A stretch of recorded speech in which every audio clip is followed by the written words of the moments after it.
어린 소녀 한예린의 삶은 언제나 고단했습니다.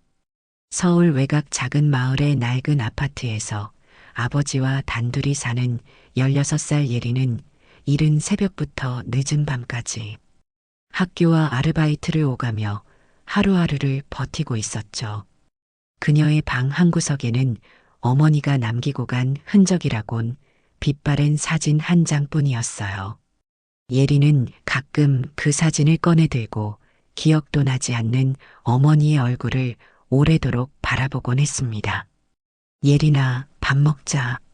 아버지 한민수의 목소리에 예린은 깊은 생각에서 깨어났어요. 주말 아침, 오랜만에 함께하는 식사 시간이었습니다. 민수는 딸을 바라보며 애써 미소 지었지만 그의 눈빛 속에는 언제나 깊은 슬픔이 서려 있었죠. 아빠, 오늘 일 없으세요? 예린이 수저를 들며 물었습니다. 민수는 고개를 저었어요. 오늘은 쉬는 날이야. 너랑 시간 좀 보내려고. 식사를 마친 후 민수는 서랍에서 작은 상자를 꺼냈습니다. 그 안에는 오래된 은반지가 있었죠.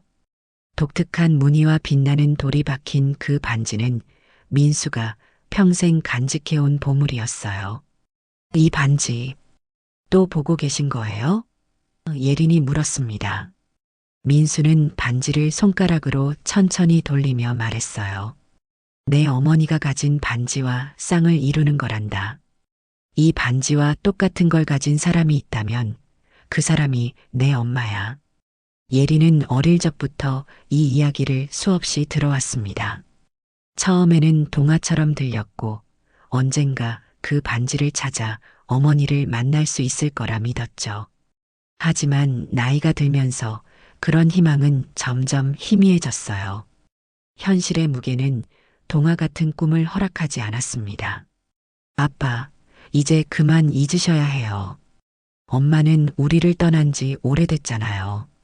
예린의 목소리에는 지친 기색이 묻어났어요. 민수는 딸의 손을 잡고 말했죠. 사람은 마음으로 찾는 거야. 언젠가 내가 이해할 날이 올 거다. 다음 날 예린은 친구 소연의 제안으로 서울 강남의 고급 백화점에 가게 되었습니다. 시험이 끝난 기념으로 잠시나마 현실을 잊고 싶었던 예린은 평소 가보지 않던 화려한 장소에 발을 들였어요.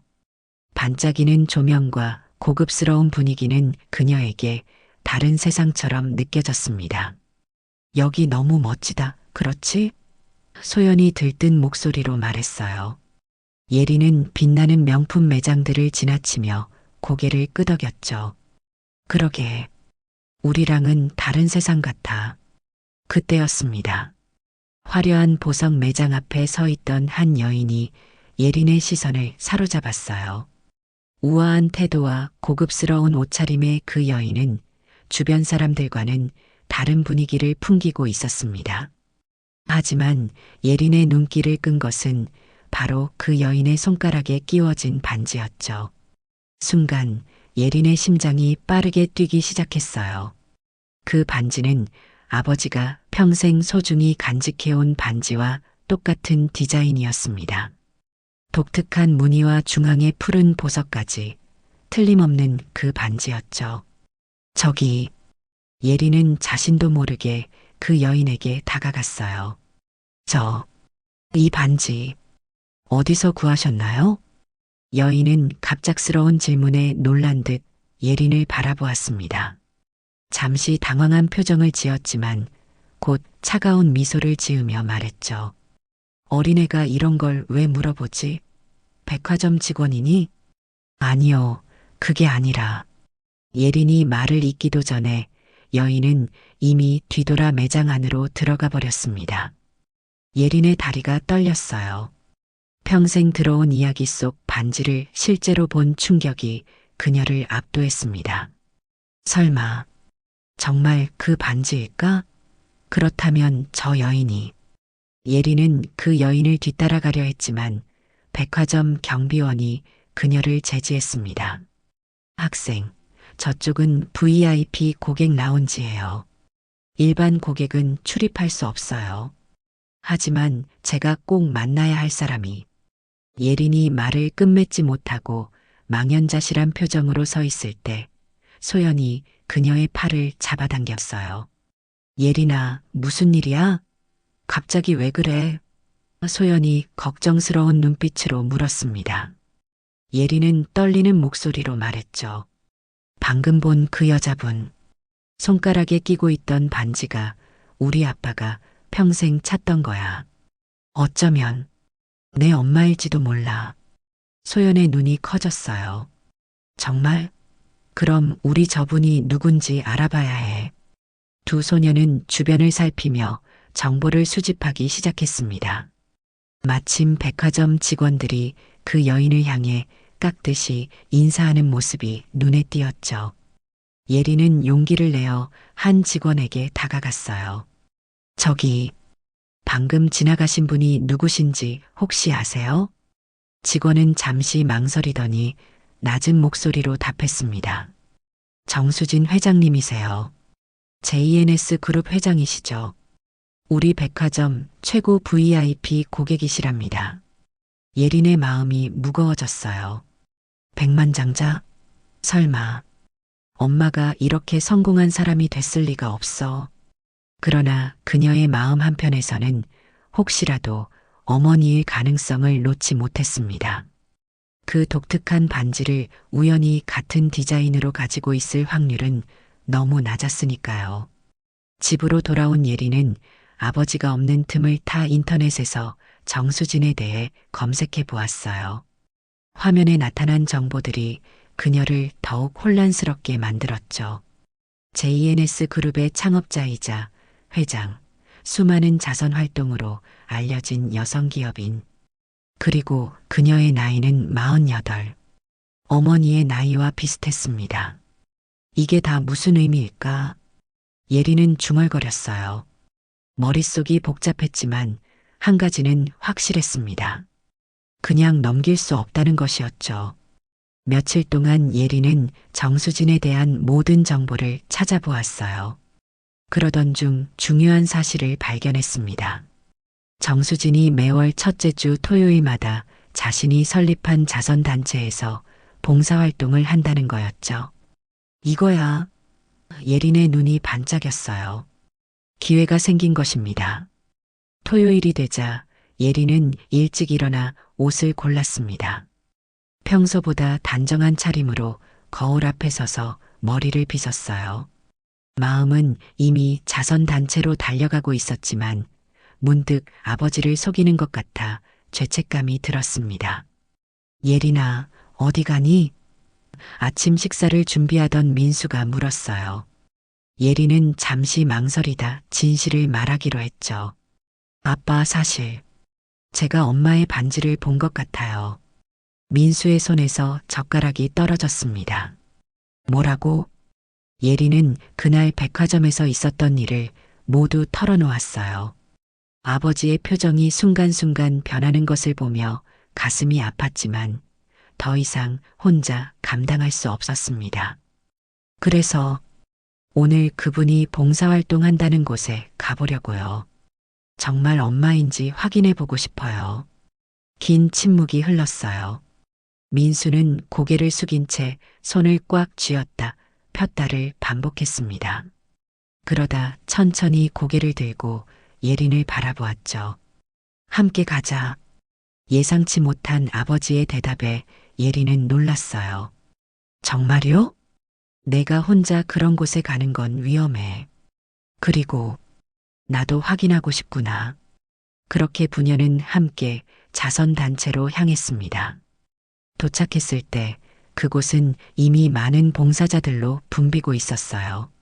식료품을 나눠주고 옷을 정리하고 상담을 해주는 다양한 활동이 이루어지고 있었죠. 예린과 민수는 봉사자 등록을 하고 각자 맡은 역할을 시작했습니다. 예린은 식료품 나누기를, 민수는 짐 나르기를 담당했어요. 두 사람 모두 정수진을 찾는 눈치였지만 아직 그 모습은 보이지 않았습니다. 오후가 되어서야 행사장에 소란이 일었어요. 정수진이 도착한 것입니다. 그녀는 우아한 걸음걸이로 들어와 봉사자들과 인사를 나누었죠. 가까이서 보니 더욱 아름답고 당당해 보였습니다.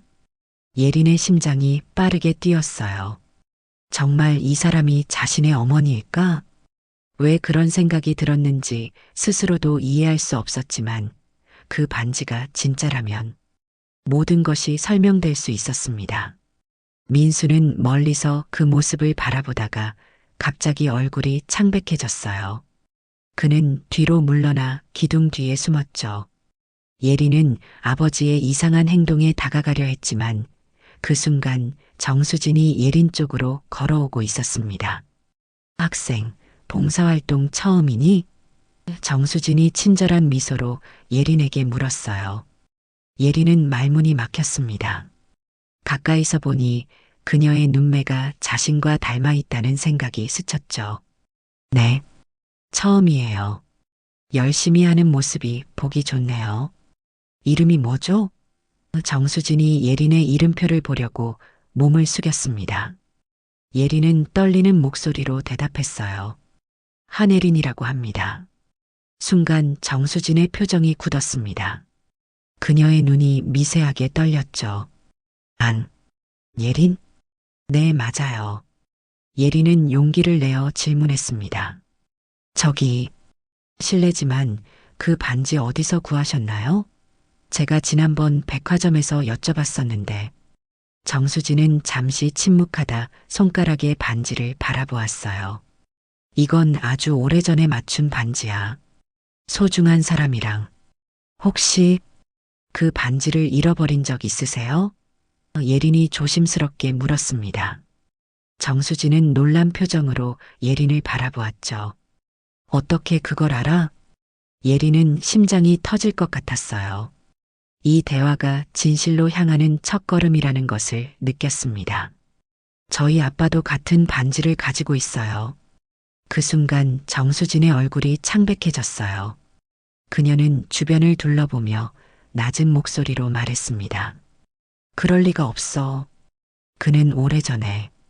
예린은 재빨리 핸드폰을 꺼내 아버지가 소중히 간직하던 반지 사진을 보여주었어요. 화면 속 반지는 정수진이 끼고 있는 것과 완벽하게 일치했습니다. 정수진은 충격을 받은 듯 숨을 들이마시며 가까운 의자에 주저앉았어요. 그녀는 손가락에 반지를 만지작거리며 멍한 눈빛으로 허공을 바라보았습니다. 당신, 혹시 제 어머니인가요? 예린의 목소리가 떨렸어요. 그때 누군가 예린의 어깨를 잡았습니다. 뒤돌아보니 아버지였어요. 민수의 얼굴은 감정을 읽을 수 없을 만큼 굳어 있었습니다. 수진 씨, 민수의 목소리는 오랜 세월의 무게를 담고 있었어요. 정수진은 그 목소리에 천천히 고개를 들었습니다. 두 사람의 눈이 마주쳤을 때 시간이 멈춘 듯 했어요. 봉사활동장의 소음도 주변의 시선도 모두 사라진 채 오직 세 사람만이 존재하는 듯한 순간이었습니다. 민수 씨, 정수진의 목소리는 거의 들리지 않을 만큼 작았어요. 여기서 이야기하긴 어렵겠네요. 정수진이 주변을 살피며 말했습니다. 제 사무실로 가는 게 좋겠어요. 세 사람은 침묵 속에서 정수진의 차를 타고 J&S 그룹 본사로 향했어요. 예리는 창밖을 바라보며 자신의 인생이 이 순간 이후 완전히 바뀔 수도 있다는 생각에 가슴이 떨렸습니다. 정수진의 사무실은 고층 빌딩 꼭대기에 위치해 있었죠. 넓고 호화로운 공간에 들어서자 예리는 압도되는 기분이었어요. 창밖으로 서울 전경이 한눈에 들어왔습니다. 앉으세요. 정수진이 소파를 가리켰어요. 민수와 예린이 나란히 앉자 정수진은 그들 맞은편에 앉았습니다. 긴 침묵이 흘렀어요. 누구도 먼저 입을 열지 못했습니다. 결국 민수가 목소리를 가다듬으며 말했죠. 어떻게 살아있는 거예요? 난 당신이 사고로. 정수진은 손을 들어 민수의 말을 막았습니다. 사고는 있었어요. 하지만 죽지 않았죠. 그건 내가 꾸민 일이었어요. 예리는 혼란스러웠어요. 무슨 말씀이신지 모든 걸 설명할게요. 정수진은 깊은 한숨을 내쉬었습니다. 20살 때 우리는 사랑에 빠졌고 결혼했어요. 너무 어렸지만 행복했죠. 그리고 예린이가 태어났고 정수진의 눈에 눈물이 고였어요. 하지만 내 가족은 이 결혼을 반대했어요. 특히 아버지는 민수 씨를 인정하지 않았죠. 그때 우리는 가난했으니까. 결국 아버지가 나를 미국으로 유학 보내겠다며 강제로 데려갔어요. 돌아오지 말라는 협박과 함께 민수의 얼굴이 굳어졌습니다. 그래서 연락도 없이 사라진 거였군요. 연락하려 했어요. 수없이 많이. 정수진이 떨리는 목소리로 말했어요. 하지만 아버지가 모든 통로를 차단했어요. 그리고 몇 년 후 내가 한국으로 돌아오려고 할 때 아버지가 말했죠. 당신은 이미 다른 여자와 살고 있다고. 민수는 충격을 받은 듯 했습니다. 그건 거짓말이에요. 난 단 한 번도. 나중에야 알았어요. 정수진이 슬픈 미소를 지었죠. 하지만 그땐 이미 너무 늦었어요. 내가 한국에 돌아왔을 때 우리 집은 이미 다른 사람이 살고 있었고 당신의 행방을 찾을 수 없었어요. 예리는 혼란스러운 감정 속에서 이 모든 이야기를 들었습니다. 어머니로 추정되는 여인이 자신의 앞에 앉아 과거를 이야기하는 모습이 비현실적으로 느껴졌어요. 그래서 저를 찾을 생각은 안 하셨나요? 예린의 목소리에는 억눌린 분노가 묻어났습니다. 정수진은 고개를 떨구었어요. 찾았어. 미국에서 돌아온 후 몇 년 동안 찾아다녔지. 하지만 결국 포기한 거죠? 예린이 날카롭게 말했습니다. 정수진의 눈에서 눈물이 흘러내렸어요. 그렇게 생각할 수도 있겠네. 하지만 당시 내 상황은 아버지가 돌아가시고 회사를 물려받게 됐을 때 이미 10년이 지난 후였어. 그때는 너희를 찾지 못하면 평생 찾지 못할 거라고 생각했지. 민수는 조용히 주머니에서 반지를 꺼내 테이블 위에 올려놓았습니다. 이 반지만 믿고 기다렸어요. 언젠가는 돌아올 거라고. 정수진은 자신의 손가락에서 반지를 빼 민수의 반지 옆에 놓았어요. 두 반지는 나란히 놓이자 마치 퍼즐 조각처럼 완벽하게 맞아떨어졌습니다. 이 반지는 우리의 약속이었죠. 정수진이 속삭였어요. 민수는 고개를 끄덕였습니다. 서로를 잊지 않겠다는. 예리는 두 반지를 바라보다가 문득 떠오르는 생각이 있었어요. 그럼 왜 지금이라도 저희를 찾으려 하지 않으셨어요? 이미 성공하셨고 능력도 있는데. 정수진은 깊은 한숨을 내쉬었습니다. 두려웠어. 너희가 나를 미워할까봐. 내가 너희 곁을 떠났다는 사실에 용서받지 못할까봐. 그리고 민수 씨가 다른 삶을 살고 있을까봐. 그렇지만 예린이 말하려는 순간 민수가 그녀의 손을 잡았어요. 예린아, 사람은 누구나 실수를 해. 그리고 그 실수가 때로는 돌이킬 수 없는 결과를 가져오기도 하지. 정수진은 조심스럽게 예린에게 물었습니다. 내가 정말로 내 어머니가 맞다면 용서해 줄 수 있겠니? 예린은 창밖으로 시선을 돌렸습니다. 마음속에서 복잡한 감정들이 소용돌이쳤어요. 분노, 혼란, 슬픔, 그리고 어딘가에 희미하게 남아있는 그리움까지. 어린 시절부터 상상해왔던 어머니와의 재회는 이런 모습이 아니었습니다. 저는 아직 모르겠어요. 예린이 조용히 말했어요. 갑자기 나타나셔서 어머니라고 하시면 어떻게 받아들여야 할지 모르겠어요. 정수진은 고개를 끄덕였습니다. 이해해. 시간이 필요하다는 것도 알아. 내가 빼앗은 시간만큼 내게도 생각할 시간이 필요하겠지. 민수는 오랫동안 침묵하다가 입을 열었어요. 우리 모두에게 시간이 필요할 것 같아요. 20년이란 세월은 짧지 않으니까요. 예리는 문득 궁금해졌습니다. 어머, 정수진 씨는 그동안 어떻게 지내셨어요? 결혼도 하셨나요? 정수진의 눈에 슬픔이 스쳤어요. 결혼은 하지 않았어. 사업에만 전념했지. 아버지가 남긴 작은 회사를 이렇게 키워놓은 것이 내 인생의 전부였어. 외롭지 않으셨어요? 예린이 물었습니다. 정수진은 쓴웃음을 지었어요.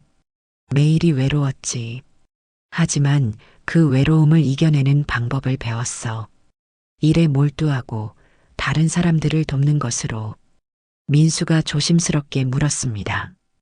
그 반지는 계속 끼고 계셨던 거예요? 그래요.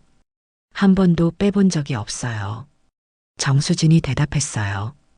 이 반지가 내게 남은 유일한 증거였으니까. 우리가 정말 존재했다는, 내가 한때 사랑했다는. 갑자기 정수진의 휴대폰이 울렸습니다. 그녀는 화면을 확인하고 난처한 표정을 지었어요. 미안해요. 긴급한 회의가 있어서. 괜찮아요. 민수가 일어서며 말했습니다.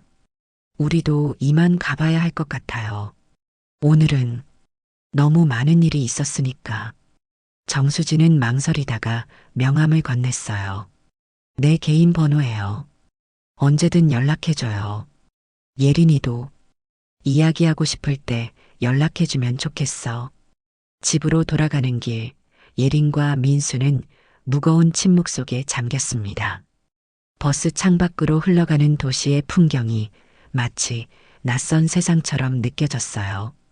예린의 머릿속에는 정수진과의 대화가 계속 맴돌았습니다. 아빠, 예린이 조심스럽게 입을 열었어요. 정말 그분이 제 어머니인가요? 민수는 깊은 한숨을 내쉬었습니다. 그래, 틀림없어. 내 엄마야. 그동안 정말 모르셨어요? 그분이 그렇게 유명한 사람인데. 민수는 고개를 저었어요. 사업가로 성공한 건 나중 일이겠지.